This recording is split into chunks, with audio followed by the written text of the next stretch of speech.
cheating student thought he had me fooled, fell right into my trap. Have you ever wanted to teach someone a lesson they'd never forget?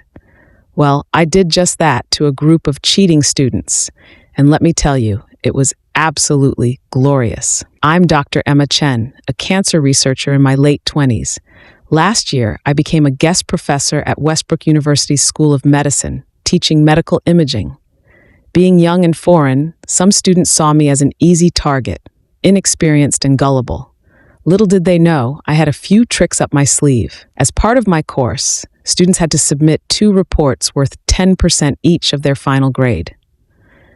These reports required quite a bit of coding, which, as any programmer knows, is like a fingerprint, unique to each individual. While grading, I noticed something fishy. A small group of students had blatantly copied reports from previous years, changing only their names. To make matters worse, the reports they chose weren't even good. They were riddled with errors. I gave them all zeros and continued grading.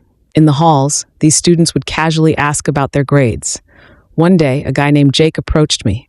He had the audacity to lie to my face, claiming he had worked incredibly hard on his report. My blood boiled, but I kept my cool. That's when I hatched my plan. I knew my exam was the last of the semester, after which students usually went on vacation. So I graded the exams and input the scores. The 4 cheaters had zeros on their reports, but if I gave them 50% instead, they would barely fail the course. It was time to set my trap. I bumped up everyone else's grades slightly, ensuring that those who submitted poor but original work would pass. Then, I waited for the inevitable emails from the cheaters. Sure enough, they wrote to me the day grades were posted online, requesting appointments to review their scores. I could hardly contain my excitement as I agreed to meet with them. Here's where it gets interesting. University policy required in-person appointments within 3 days of grade posting. These students were already on vacation, some quite far away. They begged for online appointments, but I insisted on following policy. So, they cut their vacations short, spending money on last-minute flights and long bus rides to make it back in time. Little did they know, I had something special planned for them. One by one, they sat down with me. Instead of a quick 10-minute review, I took them through every single mistake in their copied reports. I asked questions they couldn't answer, explained concepts they should have known, and lectured them on material they had clearly ignored during the semester. I made it long, I made it boring, I made it painful. Hours passed, and I could see the realization slowly dawning on their faces.